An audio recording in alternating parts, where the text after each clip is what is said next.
창세기 1장 28절. 하나님이 그들에게 복을 주시며 그들에게 이르시되 생육하고 번성하여 땅에 충만하라. 땅을 정복하라. 바다의 고기와 공중의 새와 땅에 움직이는 모든 생물을 다스리라 하시니라. 28절 한 절 봉독했습니다. 우리는 지난 주일부터 복이란 무엇인가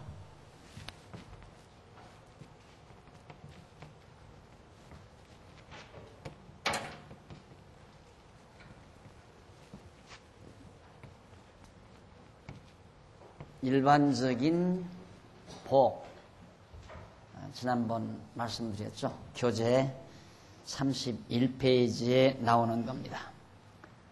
자기가 즐거워하는 것을 얻는 거다. 첫째는 즐거워하는 것, 얻는 것. 내가 좋아하는 것을 내가 얻는 것이 행복이다. 일반적으로 성경에 나오죠. 솔로몬이. 두 번째는 바로 자기 일에 즐거워하는 것.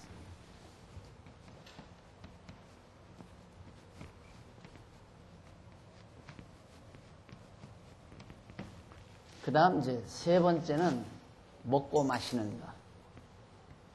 먹고 마시는 것. 네 번째가 아내와 즐겁게 사는 것.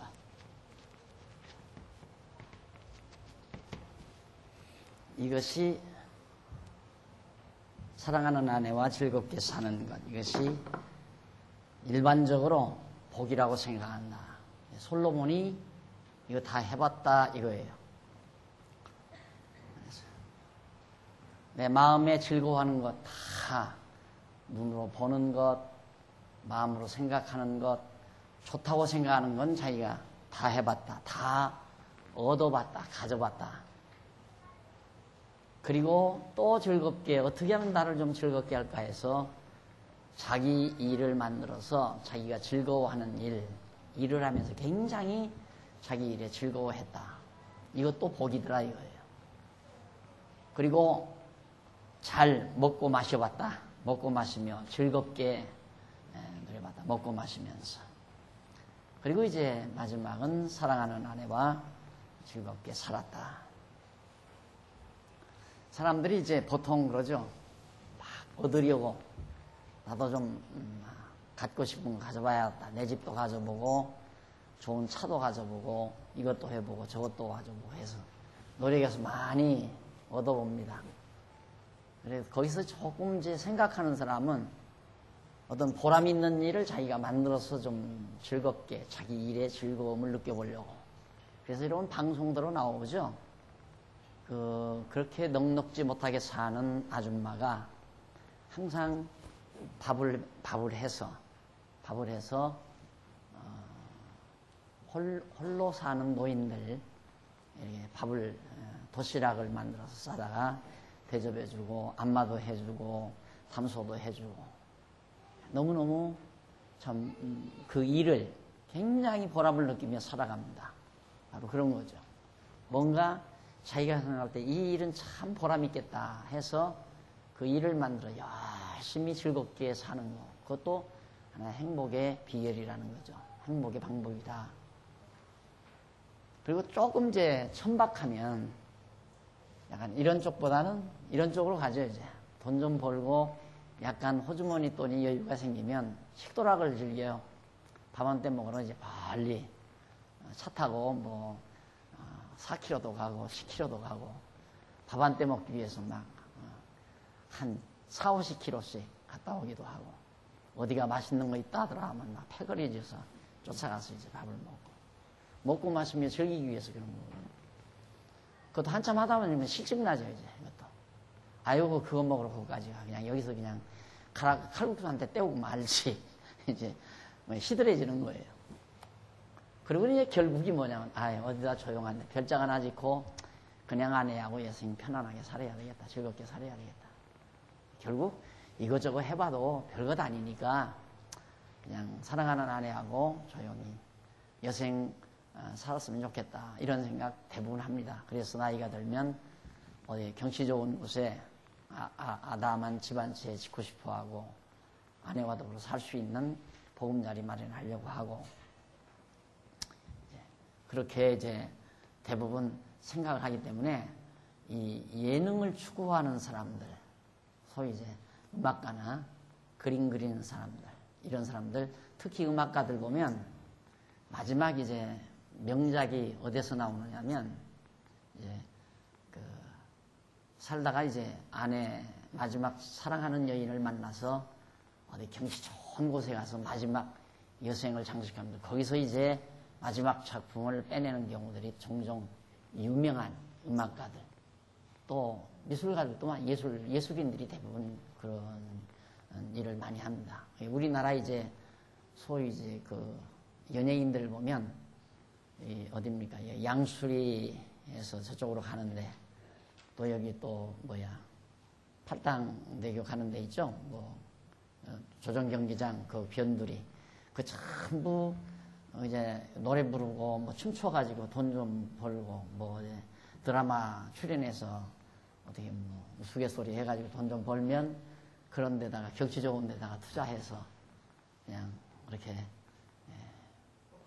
살려고 하는 이런 경우들이 종종 많이 있거든요. 근데 솔로몬은 이걸 극치로 해본 거예요. 누구도 따라올 수 없는 최상의 극치로 다 해봤다 이거예요. 이걸 그런데 별것 아니더라 이거죠. 쉽게 말하면 다 헛되고 헛된 거더라. 이것도 다 모두가. 그 말은 뭐냐면 복이 아니다 이거예요.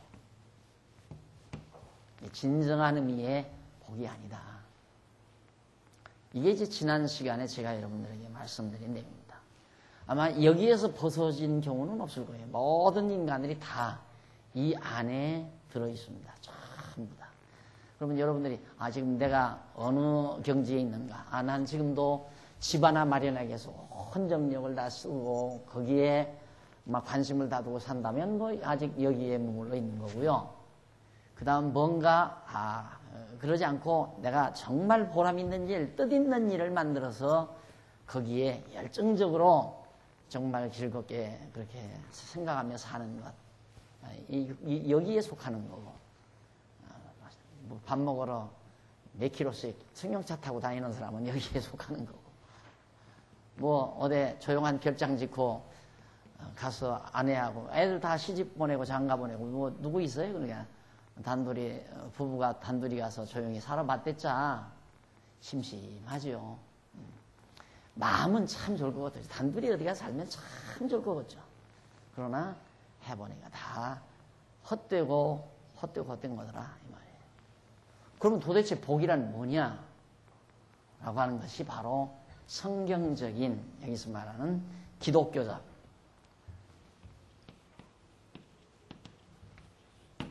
기독교적인 복이 뭔가? 이게 이제 오늘 여러분들에게 말씀드릴 31페이지 밑에 부분에 한쪽 가로 2번 기독교적 견해입니다.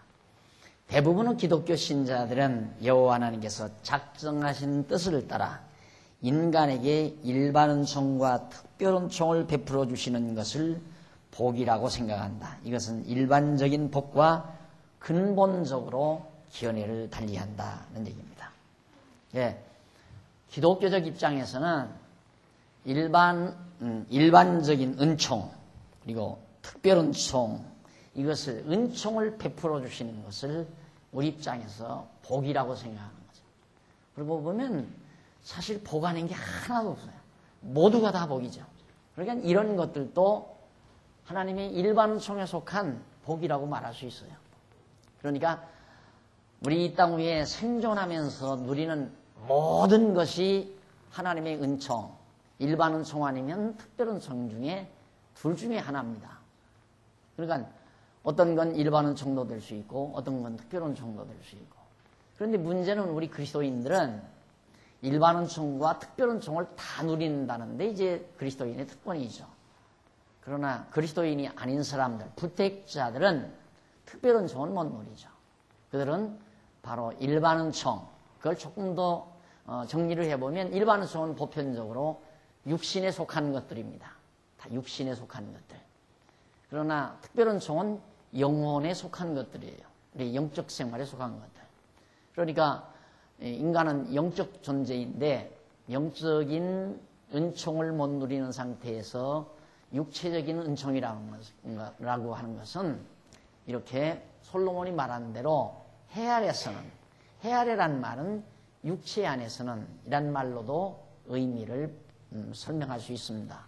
그러니까 육체만의 이런 하나님의 은총은 다 헛되고 헛된 거다. 이런 것들은 도리어 하나님의 특별은총 영역 안에서 특별은총에 따르는 하나의 부수적인 은총으로 쓰여질 때 이 은총들이 다 값이 있는 거거든요. 그러나 특별은총이 없는 일반 은총만의 은총은 다 헛되고 헛된 것들이다. 예를 들면 꽃이 화사하게 폈습니다. 잎이 무성하게 피고요. 그리고 가지가 무성하게 뻗었습니다. 참 좋습니다. 그런데 가을에 가보니까 열매가 하나도 없습니다. 그것은 다 헛되고 헛된 것들이에요. 꽃도 헛되고 이파리나 줄기가 모두가 다 헛된 것들이었다. 그러나 열매가 있을 때에는 열매를 위한 꽃이었고 열매를 위한 잎이었고 열매를 위한 줄기였기 때문에 열매라고 하는 그것이 진정한 참 신령한 은총, 특별 은총이라는 얘기죠. 그 열매가 있을 때에는 다 이파리도 값지고 꽃도 값진 거고 줄기도 다 값진 것이라는 것을 우리가 부정할 수는 없잖아요. 그것이 궁극적인 은총은 아니지만 결국 특별 은총을 이루어가는 과정에서 있어지는 부수적인 복으로서 우리에게는 상당히 값진 것들이죠. 그러니까 바로 우리 기독교가 말하는 복이라고 하는 것은 하나님께서 베풀어 주시는 일반 은총과 특별 은총을 받아 누리는 그런 은총이기 때문에 이것은 일반적으로 생각하는 이런 복과는 전혀 본질적으로 그 차이를 가지고 있는 거다라는 얘기예요. 자, 그러면 우선 이제 아까 읽어드린 창세기 1장 28절 너무 유명하고 여러분들로서는 참 너무 잘 알고 계시는 말씀입니다. 이것이 하나님께서 우리 인간에게 베풀어 주시는 놀라운 은총이죠. 하나님이 그들에게 복을 주시며 그들에게 이르시되 생육하고 번성하여 땅에 충만하라. 땅을 정복하라. 바다의 고기와 공중의 새와 땅에 움직이는 모든 생물을 다스리라. 이것이 하나님께서 우리 인간에게 지어놓으시고 이 땅 위에서 하나님이 지어놓으신 이 땅 위에서 누려야 될 복입니다. 그런데 이 복은 진정한 의미에서 궁극적인 복을 목적으로 하는 거예요. 단순히 아담으로 하여금 생육하고 번성하는 그 자체, 땅을 정복하는 그 자체, 모든 것들을 다스리고 통솔하는 그 자체가 궁극적인 복이 아니라 그런 복을 하나님께서 언약하신 복을 누림으로 이런 복을 언약대로 이루신 하나님이 살아계시다는 걸 알고 그 하나님을 경외하게 하는 것이 궁극적인 복이라 이 말이에요. 그러니까 생육하고 번성하고 땅을 정복하고 모든 걸 다스리는 이러한 복들은 궁극적으로 하나님을 알고 경외하는 복을 누리게 하시려는 하나의 수단, 방편으로서의 복이었다. 이렇게 생각하시면 틀림이 없습니다. 그러니까 하나님께서는 우리로 하여금 하나님 여호와를 알게 하시려고 이 땅에서 때로는 이렇게 즐거워하는 것을 얻게도 하고 자기 일에 즐거워도 하고 먹고 마시며 즐겁게 살기도 하고 또 아내와 더불어 즐겁게 사는 그런 과정적인 영원한 것은 아니지만 과정적인 또 부수적인 이런 복들을 하나님이 우리에게 누리게 하는 거거든요. 그럼 오늘 우리 입장에서는 신령한 복이기 때문에 절대 헛된 것이 없죠. 아까도 말씀드렸지만 나무에 열매가 맺히기까지 꽃은 참 소중한 임무를 수행을 했습니다. 그래서 꽃은 헛된 것이 아니었어요. 이파리 역시 소중한 것이었습니다. 줄기와 가지 역시 소중한 것이었고요. 왜? 열매가 있기 때문에. 그러나 열매가 없게 되어버리면, 열매가 없어져 버리면 꽃도 헛되고 이파리도 헛되고 줄기도 다 헛되다는 결론에 우리는 도달할 수밖에 없잖아요. 그래서 솔로몬이 해 아래에서는 이런 게 다 헛되다 이거예요. 이 강의를 잘못 들으면 이거 다 필요 없다고 생각한다 이거예요. 그거 아니에요. 이거 필요 없는 게 아니에요. 우리에게 있어서는. 왜? 우리는 신령한 복이라는 게 있잖아요. 하나님을 알고 경외하며 섬기는 이 신령한 복을 우리는 받아 누리고 있는 거란 말입니다. 그러니까 그 신령한 복이 있기에 이런 것들도 다 과정적인, 부수적인 그런 의미에서 다 가치로운 것들이었다. 나로 하여금 하나님께서 여호와 하나님을 알게 하시려고 때로는 내가 좋아하는 돈도 얻게 하고 내가 바라던 집도 한 채, 아파트도 한 채 소유하게 하시고 때로는 하나님께서 여호와 하나님을 알아 깨달아 경외케 하시려고 나에게 정말 보람 있는 일, 해도 실증나지 아니하는 일, 땀 흘리며 즐겁게 일할 수 있는 일을 나에게 주신 것도 여호와 하나님을 알게 하기 위한 것이고 잘 먹고 즐겁게 살게 하는 것도 여호와 하나님 경외하며 살게 하시는 하나의 수단이었고 결혼해서 사랑하는 아내와 더불어 사는 것도 하나님 여호와를 깨달아 알고 경외하며 살게 하시려는 그런 것들이기 때문에 정말 우리는 다 모두가 다 의미 있고 가치로운 것들이에요. 그러니까 솔로몬이 항상 해 아래라고 하는 전제가 있어요. 해 아래에서는 그러니까 하나님이 없다면 하나님 빼놓고 그냥 생각한다면 이거 다 헛되고 헛된 것들이다. 그러나 하나님 여호와를 경외하는 것이 최고이기 때문에 그 여호와 하나님을 경외할 때는 이 모든 것들이 다 헛되고 무익한 것은 아니라는 것을 다시 한번 우리가 기억하셔야 됩니다. 그래서 창세기 1장 28절에 나오는 그런 하나님의 언약들도 그 자체가 생육하고 번성하는 것 자체가 완전한 궁극적인 복이 아니라 그걸 통하여 언약대로 이루시는 여호와 하나님을 알고 경외케 하시는 신령한 복을 받아 누리게 하시는 하나의 부수적인 복이라는 거죠. 땅 정복 역시 통치 정복 역시. 그 다음 창세기 12장 2절로 3절 보아도 하나님께서 아브라함에게 복을 베푸는 장면이 나옵니다. 내가 너로 큰 민족을 이루고 내게 복을 주어 네 이름을 창대케 하리니 너는 복의 근원이 될지라. 아브라함이 복의 근원이 된다. 너를 축복하는 자에게는 내가 복을 내리고 너를 저주하는 자에게는 내가 저주하리니 땅의 모든 족속이 너를 인하여 복을 받게 된다. 그 말이에요. 아브라함을 인하여 모든 사람이 복을 받는다. 그러면 하나님께서 아브라함을 불러서 이제 복을 언약하시고 이 복을 주시는데 아브라함이 그 자손이 생육하고 번성했어요. 그리고 이제 다윗 왕을 세워서 왕국을 이뤄서 나라가 통치됐다 이 말입니다. 그리고 이 자체가 복이라고 한다면 복 받아서 살게 놔두면 되잖아요. 그렇죠? 복 받아서 그 자손이 생육하고 번성하게. 그 생육하는 게 복이라면 생육을 어디서 했습니까? 애굽 땅에 가서 했단 말입니다. 애굽의 종로로 타면서 핍박이 아주 극심한 상황 속에서 노예 노릇하는 상황 속에서 자녀들을 많이 낳았어요. 얼른 생각하면 그게 무슨 복이에요? 그렇잖아요. 편안한 상태에서 자녀들을 건강하게 잘 기를 수 있는 상황이 돼야 복이지. 그런데 애굽의 노예 생활 400년여간에 그 자손이 한 60만, 장정 60만으로 원창을 하죠. 야곱의 아들 70명이 애굽에 내려가서 400년 동안 장정만 60만으로 번창하는 대단한 그런 인구 증가가 아브라함 자손에게 이루어졌단 말이죠.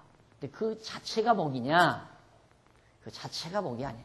그건 부수적인, 진짜 복을 누리게 하기 위한 하나의 부수적인 복이라 이 말입니다. 그러니까 진짜 복을 못 누리면 그거 다 헛된 거예요. 그거 다 헛된 거. 진짜 복이란 뭐냐면 그렇게 언약대로 자손을 번창시켜 주신 하나님 여호와를 하나님을 여호와로 아는 것, 언약대로 이루시는 여호와의 힘을 아는 것이 그것이 진짜 신령한 복이죠. 그게 특별 은총이고. 생육하고 번성하는 거야. 이스라엘 백성만 번창했나요? 지금 보세요. 우리나라, 우리 지구상에서도 인도인들이 얼마나 많이, 지금 12억이에요. 12억. 근데 그 인도는 완전히 불교 국가 아니에요. 그렇죠? 인도가 불교 국가. 그런데 저렇게 12억이라는 인구가 증가했잖아요. 인구 증가 그 자체가 복이라고 봐서는 안 된다. 그것이 진정한 복을 깨닫게 하는 하나의 부수적인 복으로서의 복이지 근본적인 복이 아니다. 거듭 얘기지만 돈 많이 버는 게 복이 아니에요. 돈 많이 버는 그 자체가 부수적인 복이죠. 그건 근본적인 복이 아니에요.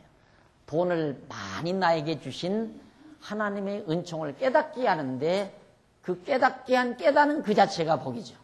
그리고 하나님이 나에게 이 돈을 왜 주셨을까? 그래서 그걸 깨닫고 하나님 여호와를 기쁘시게 하는 삶을 살도록 하시려고 하나님께서 바로 내가 원하는 돈을 많이 벌게 했다. 내가 원하는 명예를 갖게 했다.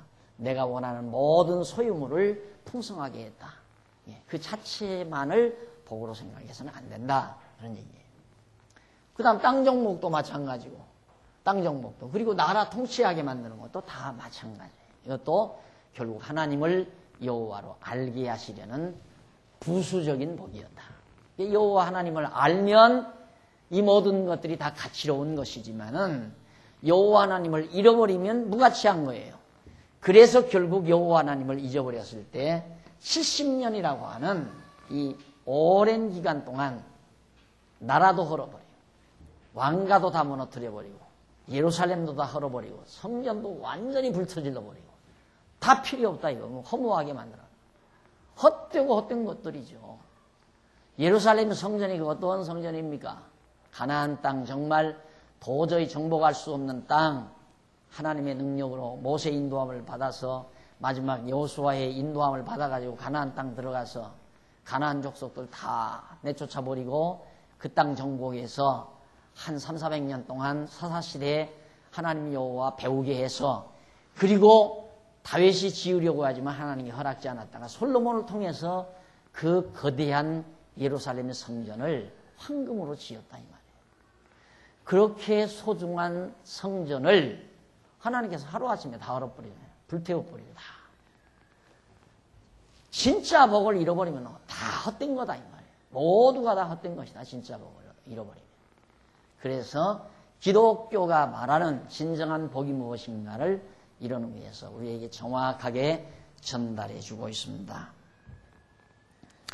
그 다음 마태복음 5장 3절로 12절에 보면 복 있는 자의 8가지 경우를 잘 말씀해 주고 있습니다. 어떤 자가 복이 있는가 8가지 경우인데 심령이 가난한 자는 복이 있나니 천국이 저희 것이며 애통하는 자는 복이 있나니 저희가 위로를 받을 것이며 온유한 자는 복이 있나니 저희가 땅을 기업으로 받을 것이며 의에 줄이고 목마른 자는 복이 있나니 저희가 배부를 것이며 등등 나오죠. 그런데 우리가 성경이 말하는 건 심령이 가난한 자가 복이 있다. 보통 우리는 부자가 복이 있다고 생각하잖아요. 근데 성경은 심령이 가난한 자가 복이 있고 그 다음 애통하는 자는 복이 있다. 우리가 웃고 즐기는 자가 복이 있다고 말하는데 성경은 애통하는 자가 복이 있다. 이걸 보면 일반적인 견해에서 보는 복과 기독교가 말하는 복이 본질적으로 견해차가 있다는 걸 아주 여실히 잘 보여주잖아요. 그러니까 우리가 하나님을 알고 진리를 깨닫게 되면 이 시각, 관이 바뀐다고 그랬잖아요. 이 관, 볼관자죠. 보는 시각이 바뀌어요. 보는 시각이. 그 보는 시각이 바로 아까 말했듯이 애통하는 자가 여기는 저주 있다. 애통하는 자는 참 불쌍하다. 참 저주받은 자다. 복이 하나도 없는 사람이다. 이렇게 생각하는데 기독교적인 교리에서는 애통하는 자가 복이 있다라고 생각한다. 이 말이에요. 그 복이 어떠한 복이냐면 기독교가 말하는 복이에요. 웃고 즐기는 자, 먹고 마시고 즐거워하는 자가 복이 있다고 생각하는 것은 일반적인 견해들이고 기독교 밖에서 일반적인 견해들이고 성경에서 말하는 복은 그 이면에 애통하는 자라도 복이 있다. 마음이 가난한 자도 복이 있다. 그리고 역시 온유한 자는 복이 있고 땅을 기업으로 받는다. 또 의에 줄이고 목마른 자, 먹고 마시고 그런 자가 복이 있다라고 생각하는데 성경은 의에 줄이고 목마른 자가 복이 있다. 복에 대한 개념이 다르다는 걸 알 수 있잖아요. 전혀 다르죠. 이게 달라져야 돼요. 이게 달라지지 아니하는 한 항상 우리는 불행감을 느끼게 되죠.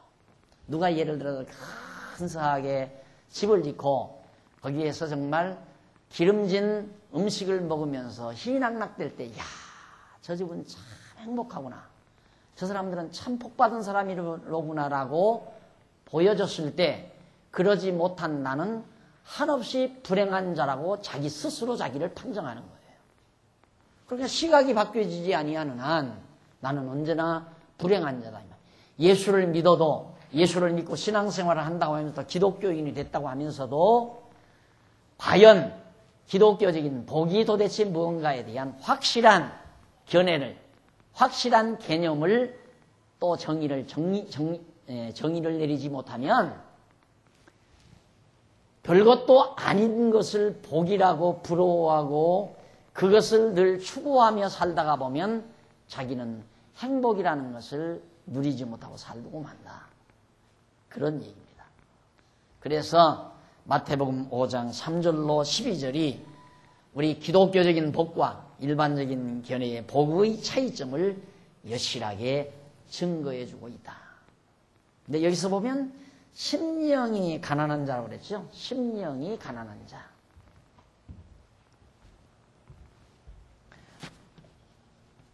가난 속에도 바로 육적인 가난과 영적인 가난이 있죠. 가난 속에도 육적인 가난은, 육체적인 가난은 뭐냐? 심령의 가난은 뭐고, 육체적인 가난은 뭐냐? 육체적인 가난은 완전히 모든 것이 부족한 사람이죠. 모든 것이. 그래서 마음마저도 완전히 텅텅. 이 육체적인 입장에서. 그러니까 절망 상태에 있는 사람들. 그런데 여기는 육체적인 입장에서는 욕심으로라도 채워야 돼요. 마음을 욕심으로 채워야 돼요. 이 마음이 비면 허해서 안 돼요. 여러분, 마음이 허해지는 것이 노이로제 환자라고 그러잖아요. 노이로제 환자. 그러니까 사람이 마음이 허해져 버리면 큰일 납니다. 그러니까 마음이 허해지지 않으려면 욕심으로라도 가득 채워야 돼요. 그래서 막 꿈을 꾸어야 되고 이상을 가져야 되고 나도 부자가 돼서 살 수 있다. 너만 아파트에서 사냐? 나도 좋은 아파트에서 산다. 너만 돈 벌고 사느냐? 나도 돈 벌어서 좋은 차 타고 산다. 이런 욕심으로 마음이 가득 채워져 있어야 괜찮지. 만약에 마음이 텅텅 비어버리면 허탈감에 빠져버리고 말아요. 그럼 만사가 다 의미가 없어져 버리고 환자가 돼버리고 말아요. 그 병은 자칫 잘못하면 정말 죽음을 불러일으키는 병이 되지는 겁니다. 무서운 병이죠. 그러니까 욕심이라는 건 육신적으로는 매우 중요해요. 욕심. 그래서 대개 이제 그 부모님들이 자녀를 낳아가지고 과거에는 자녀들을 여러 낳아서 기르지 않았어요. 뭐 4호 남매, 뭐 10여 남매 이렇게 길렀는데 길러보면 부모님들이 알거든요. 딱 보면 아이 중에 하나는 막 형 것도 뺏고 막 언니 것도 뺏어 막 자기 안에 끌어안는 게 있어요. 그러면 엄마가 군더기를 톡톡 치면서 야 너는 이 다음 잘 살겠다. 그래다 악착같이 살아라. 이러면서 이제 두드려주죠. 그 일리가 있는 얘기죠. 육체적으로 살려면 그렇게 살아야 돼요. 악을 쓰고 살아야 돼요. 악착같이. 벌어놓고 병들어 죽을 망정. 결국 그렇게 악착같이 살다가 보면 내장 중에 하나는 상하거든요. 악심을 품고 살면 내장 중에 하나는 반드시 열을 많이 받게 돼요. 특히 마음의 심장열을 많이 받게 되죠. 심장의 열이 강하면 다른 것이 열이 저하가 돼요. 오장육부가, 오장이 열이 또가 돼요. 밸런스가 유지가 돼야 건강하거든요. 근데 어느 장기 하나가 뜨거워지면 어느 장기는 반드시 식어지게 돼 있어요. 식어지는 것은 병이고 높아지는 것도 병이에요. 그러다 보면 이제 심장이 상한다면 심장만 상하는 게 아니라 그것과 다른 장기가 같이 상하게 되는 거예요. 그래서 고치지 못할 병으로 만들어져 버리고 마는 거거든요. 그런데 어쨌든 그렇다고 해서 욕심을 안 가지면 완전히 그냥 아무 욕심이 없으면 진짜 의욕도 안 생겨요. 모든 의욕이라는 게 여기에 생기거든요. 욕심에서.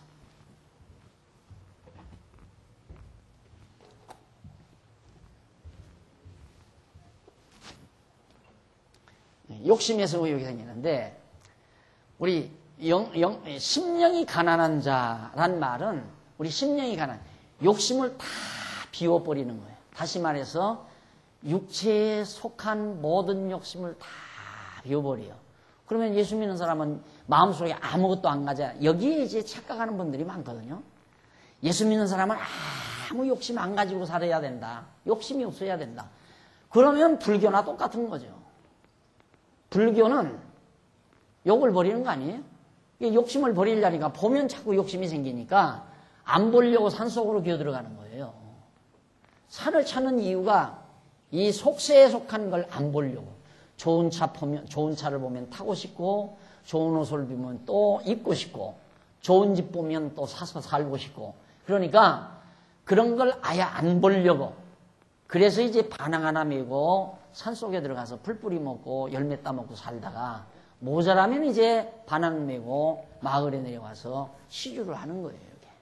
얻어다가 또 그거 생식해가면서 또 그냥 다 마음의 욕심을 비워버리는 거죠. 그게 불교예요. 근데 기독교는 그게 아니에요. 아까도 말씀드렸지만 완전히 마음을 다 비워버리면 큰일 난다니까요. 마음이 허해서. 그렇기 때문에 욕심을 채워야 하는데 그 욕심이 뭐냐면 이것은 인간의 육체적인 욕심이 아니라 성령의 소욕이죠. 영의 소욕. 영의 소욕. 욕심이죠. 이건 육의 소욕이요.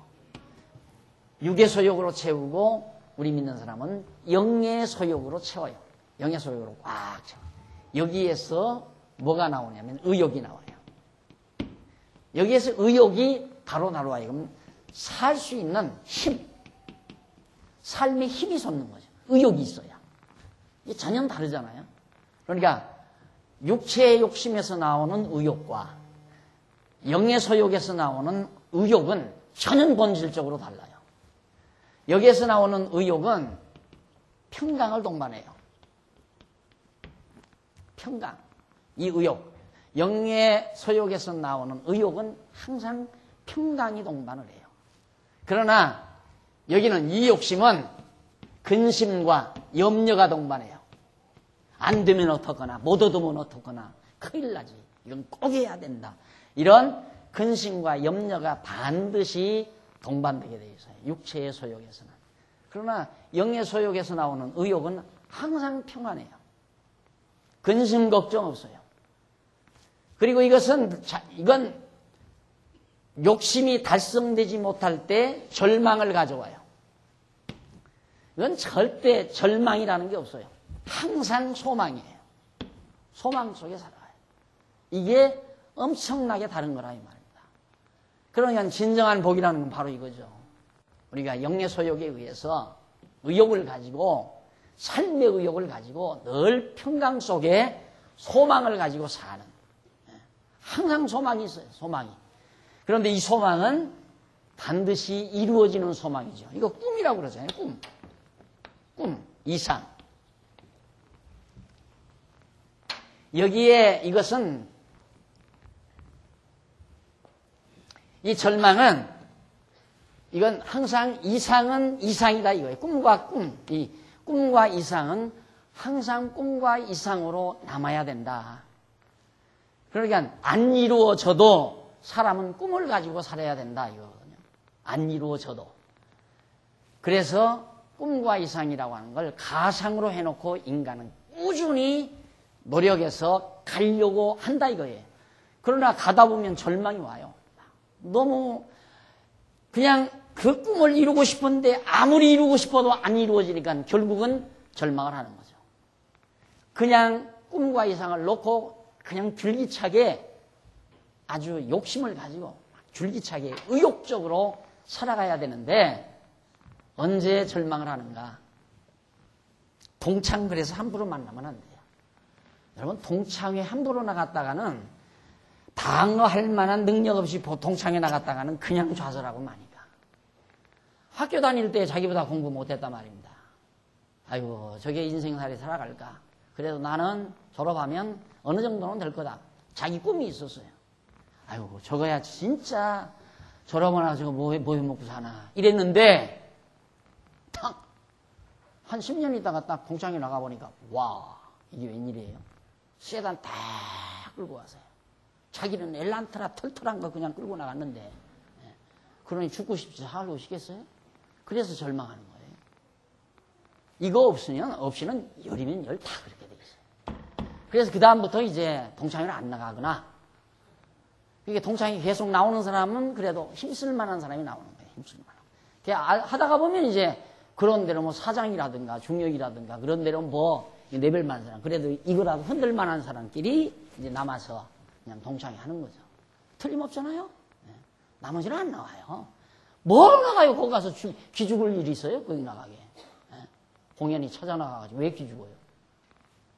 그러니까 열받는 거죠. 동창회 통지만 하도 공연이 그날은 왜 아내한테 신경질이야? 그 아내는 뭐 영문도 모르고 신경질을 내니까 당신 왜 그래? 모르면 가만히 있어. 그래가지고 행복하겠어요? 그걸로 행복되겠어요? 안 되죠. 안 되는 거예요. 너무 분명해요. 그래서 우리 인간은 심령이 가난한 자, 심령이 가난하면 이걸 기준으로 해서 가난하다 이거예요. 그러나 부유한 자죠. 영의 소욕으로 말하면 굉장히 부유한 사람이에요. 이것이 성경이 말하는 진정한 의미의 복이라는 사실을 지금 말씀하기 위해서 예수님께서 바로 우리 기독교적인 복의 경위를 마태복음 5장 3절로부터 그 이하 12절까지 애통하는 자가 뭐가 복이 있어요? 그런데 복이 있다. 그 다음 에베소서 1장 3절로 6절에 보면 하나님께서 성도에게 신령한 복을 베풀어 주시는 것에 대해서 잘 하시는 말씀이죠. 찬송하리로다 하나님 곧 우리 주 예수 그리스도의 아버지께서 그리스도 안에서 하늘에 속한 모든 신령한 복으로 우리에게 복 주시되 곧 창세 전에 그리스도 안에서 우리를 택하사 우리로 사랑 안에서 그 앞에 걸어가고 흠이 없게 하시려고 그 기쁘신 뜻대로 우리를 예정하사 예수 그리스도로 말미암아 자기의 아들들이 되게 하셨으니 이는 그의 사랑하시는 자 안에서 거저 주시는 바 그 은혜의 영광을 찬미하게 하려고 하셨다라는 내용으로 사도 바울이 에베소 교회에 보내는 편지에서 말씀해 주고 있습니다. 여기서 말하는 복은 신령한 복이에요. 여러분 당회실에 가면 찬송하려다 유올로게토스 히브리어 헬라어로 유올로게토스 찬송하리로다 라는 말이에요. 그 말이 너무너무 내 마음에 와 닿아가지고 그래서 그거 그냥 신문지 뭉쳐가지고 이렇게 쓴 거예요. 신문지 뭉쳐서 이렇게 써놓은 건데 찬송하리로다. 내가 찬송할 수 있다면 그만큼 행복한 사람이 어디 있어요? 안 그래요? 내 안에 찬송이 있는 사람은 진짜 행복한 사람입니다. 찬송이 있다는 말을 조금 치사하게 표현하자면 자랑할 것이 있다는 말이에요. 내가 자랑할 것이 있다. 그러면 그 사람 됨됨대로 자랑하는 거예요. 어떤 사람은 자기 아들 자랑, 딸 자랑, 사위 자랑, 며느리 자랑, 금반지 자랑, 다이아 반지 자랑, 학위 자랑, 학벌 자랑, 자랑할 게 많죠. 그런 거 자랑. 그런데 그거 자랑하는 거 자기는 좋아서 자랑할지 모르지만 듣는 사람은 하나 안 좋잖아요. 이제 말한 그런 것들을 자랑하는 사람. 아니 며느리 자랑하는 거 듣기 좋은 사람 하나도 없을 거예요. 자기 며느리 자랑하는 사람. 또 자기 손자 자랑하는 거 좋아하는 사람 하나도 없고. 자기 뭐 끼고 있는 다이아반지 자랑하는 사람, 좋아하는 사람 하나도 없고, 자랑하면 도리어 듣는 사람은 기분 나빠요. 그러니까 그런데 왜 상대방이 기분 나빠하는데도 왜 자랑하는가? 자랑하면 자기는 좋으니까. 자랑해야 좋아요. 자랑을 안 하면 하나도 안 좋아요. 생각해 보십시오. 값비싼 다이아반지를 하나 샀는데 맨날 장롱아래다만 넣고 있으면 어디서 결혼식 날 좀 초대를 안 해주나. 결혼식 초대를 해야 좀 끼고 좀 나가겠는데. 그래서 어떤 분은 그러더라고요. 교회 다니는 사람 부럽다고. 왜 그러냐니까 교회를 안 다니면 새 옷을 사놔도 입을 날이 별로 없대요. 그리고 이 액세서리를 마련해 놔도 장식할 날이 없고. 그런데 교회를 다니면 일주일마다 옷 갈아입어야 되고 장식품 다, 액세서리 다, 반지, 귀걸이 다 이렇게 하고. 그러니까 얼마나 좋으냐고. 그래서 그것 부러워서 또 교회 다니는 사람이 있다고 그러더라니까. 내가 한번 들으니까. 그러니 자랑을 해야 인간은 산단 말입니다. 그런데 자랑하는 건 남이 싫어한다 이거예요. 그런데 오늘 중요한 것은 뭐냐면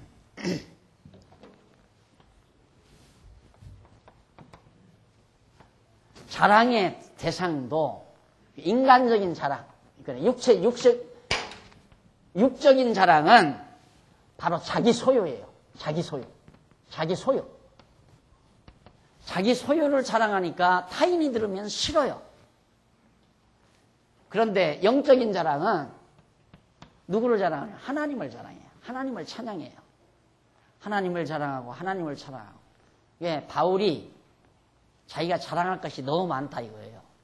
육신적으로 말하면 학벌 좋지, 혈통 잘 타고났어요. 베냐민 지파로서 혈통, 집안 좋다 이 말입니다. 그리고 가말리엘 문화에서 출신이니까, 가말리엘 문화 출신이니까 우리나라로 말하면 서울대 출신이고 세계적으로 말하면 하버드나 예일 출신이라 이거예요. 자랑할 만하잖아요. 그리고 사회적 지위로는 그 당시에 굉장히 모든 젊은이들이 부러워하는 바리새파 중에서 인정받는 촉망 있는 젊은이였어요. 얼마나 자랑할 게 많아요. 그런데 그가 그 모든 것들은 자기 소유예요. 자기 것 자랑하는 거예요. 그런데 알고 보니까 그게 자랑거리가 아니더라 이겁니다. 그래서 그가 예수 그리스도를 만나고 나서 예수 그리스도 십자가밖에는 자랑할 것이 없더라. 그래서 결국은 사도 바울은 십자가만을 자기 자랑거리로 삼는다. 모든 사람이 저주하고 모든 사람이 모독하는 십자가를 사도 바울은 자랑했다 이거예요. 그런데 이게 그리스도 안에 있는 사람들은 다 좋아하거든요. 다 좋아해요. 누구나가. 왜? 자기가 자랑하는 걸 나도 자랑하니까. 그런데 내가 자랑하는 걸 상대가 못할 때는 싫어하는 거란 말입니다. 그래서 우리 성도들의 자랑은 하모니가 가능하고 단합이 합틀어서 함께 자랑할 수 있다는 얘기예요. 하나님을 찬양하고 그리스도를 자랑하는 거니까. 그래서 이 자랑할 수 있다는 것이 바로 행복의 한 형상인데, 현황인데, 내가 행복하다는 증거는 내가 자랑하고 있다는 증거예요. 내가 뭔가 자랑하고 있다. 이것이 행복의 결과란 말입니다. 그래서 사도 바울은 여기서 지금 찬송하리로다. 뭘? 신령한 복 주신 하나님을 찬송한다 이거예요. 하나님 곧 우리 주 예수 그리스도 아버지께서 그리스도 안에서 하늘에 속한 모든 신령한 복으로 우리에게 복을 주셨다. 이 신령한 복은 창세전에 하나님이 우리를 선택해서 하나님 아들 삼으셨다. 그거거든요. 그것이 신령한 복인데 이 복을 내가 받았으니 내 입에서는 하나님을 찬송하는 일밖에 더 있느냐. 그래서 마지막 판에 은혜의 영광을 찬미하게 하려. 복은 언제나 공짜로 주는 거거든요. 대가로 받는 것은 복이 아니에요. 대가로 받는 것은 임금이고 노력의 대가는 노동임금이고 아무 노력 없이 거저 주는 것이 은혜고 그것이 복이에요. 그러니까 하나님께서 우리에게 거저 은혜를 주셨기 때문에 은혜의 영광을 찬미하게 하려는 거. 예, 그 사람이 행복한가 행복지 아니한가는 그 사람에게 찬송이 있는가 없는가, 뭔가 자랑할 것이 있는가 없는가에 달려 있습니다. 부단히 인간들이 뭔가를 가지려고 하는 것은 자랑할 것 마련하려고 그러는 거예요. 거예요. 자랑할 건 마련하려고. 예. 요즘에는 이제 아직도 그렇지. 아직도 추석 때 같은데 왜 그렇게 복잡한데 왜 그래? 물론 편리한 면도 있지만 요 추석 무렵이 되면 자동차가 훨씬 많이 팔린다고 그러잖아요. 그렇죠? 승용차가 많이 팔린다 이거예요. 금년에도 그런지는 모르지만. 왜? 오랜만에 이제 고향을 찾아가니까 고향 가서 그래도 뭔가 자랑할 게 있어야 되잖아요. 그러니까 차를 살 때도 정초, 그러니까 정월 초하루, 명절, 설날이 가까우냐 안 가까우냐 조금 낡은 거 타고 가면 기분 나쁘니까 기왕이면 새 차를 타고 가고 싶고 그래서 추석 명절 때 맞춰서 설날 맞춰서 고향 방문길 맞춰서 차를 구입하는 경우가 많다 이 말입니다. 그러니까 차를 구입하려면 돈이 있어야 하잖아요. 그래서 뭔가를 돈을 벌려고 노력하는 거예요. 벌어서 자랑거리 만들어가지고 타고 가야 하는데 제발 좀 내 차보다도 좋은 걸 다른 사람이 안 사고 왔으면 얼마나 좋겠어요. 그런데 애써서 엘란트라 사가지고 새 차 타가지고 왔는데 자기네 집보다도 가문도 훨씬 못하고 남의 집 모습 살던 집안의 자식놈이 어떻게 서울 가서 돈을 벌었는지 그랜저를 타고 왔다 이 말이에요. 그럼 그날 그 해의 추석은 완전히 다 망가지는 거죠. 다 그거 아니에요? 보통 이 세상살이가 다 그런 거란 말입니다. 그게 무슨 행복이냐 이거예요. 그걸 가지고 그렇게 해서 어떻게 행복을 추구하겠느냐 이 말이에요. 그래서 바로 신령한 복이라고 하는 것을 사도 바울이 말하면서 자기가 하나님의 은혜의 영광을 찬미케 하려고 하나님께서 우리에게 거저 이 엄청난 신령한 복을 우리에게 주셨다라고 사도 바울이 지금 설명해 주고 있는 겁니다. 그러면 우리 이제 복이 무엇인가 알았잖아요. 네? 하나님께서 주신 영적인 것이어야 돼요. 영적인 것. 오늘 오후에 이제 우리 여전도의 청년앞에 세미나 주제가 바로 그거 아닙니까? 성경을 상고하는 귀부인의 자태라는 주제거든요. 이런 문제를 많이 여기 오늘 강의와도 관련 있는 문제가 많이 나오게 될 겁니다. 그러니까 내가 가지고 있는 자태, 귀부인의 자태가 어떻게 해서 나에게 나오는 것이며 귀부인의 조건은 무엇이고 이런 것들이 하나하나 적나라하게 밝혀지게 되면 훨씬 더 우리의 삶이 풍성해지고 그리고 힘이 있어지리라고 생각을 해요. 그 결과를 목표하고 제가 주제 강의를 하려고 그렇게 생각을 합니다. 그러니까 우리 인간은 절대 이거 다 얻어놓고 나중에 인생 허무하다. 누구나가 다 그래요. 인생 참 다 허무하다. 이거 다 얻어놓거든. 근데 이것마저도 못 얻고 사는 사람이 천지란 말입니다. 이런 것마저도 못 얻고 사는 사람. 평생 살면서 외식 한번 제대로 못 즐기고 사는 사람도 허다하다 이거예요. 현대인들은 무슨 외식하기 위해 사는 사람 같아요. 왜? 요즘 이제 식당들 안 된다고 하잖아요. 식당들 막 안 된다. 한동안 막 식당이 되는 이유는 막 경제 발전이 되니까 이거 즐기는 사람들이 그렇게 많단 말입니다. 할 일은 없지. 이러는 거 없지. 남편이 돈은 벌어왔지. 그러니까 죄송해요. 우리 여전도 회원들에게는 죄송하지만 식당에 가보면 왜 그렇게 여자들만 많아요? 여자들은 숯불 펴놓고 점심을 먹는데 남자들은 콩나물 타 먹고 앉았다 이 말이에요. 그 비일비재하잖아요. 비일비재. 그러니까 그만큼 뭔가 우리 인간들이 보편적으로 추구하는 것이 뭔가를 정난하게 볼 수 있는 것들이죠. 그게 정말 참으로 그런 것이 복인가? 그게 정말 복인가? 그래 놓으니까 자꾸 숯불 펴놓고 지글지글 잡수니까 현상이 있잖아요. 나타나는 현상. 그러니까 또 그거 정리하기 위해서 또 흔들고 내두르고 뜀박질하고 난리를 쳐야 되고. 잘 먹는 게 복인지 저주인지. 우리 다음 시간 그러면 행복이란 무엇인가? 이제 복이 무엇인가를 배웠으니까 행복이란 무엇인가에 대해서 다음 시간 우리 함께 공부하도록 약속을 하고 오늘 강의 여기서 마무리합니다. 기도하십시다. 살아계신 하나님 아버지, 은혜와 사랑을 감사드립니다.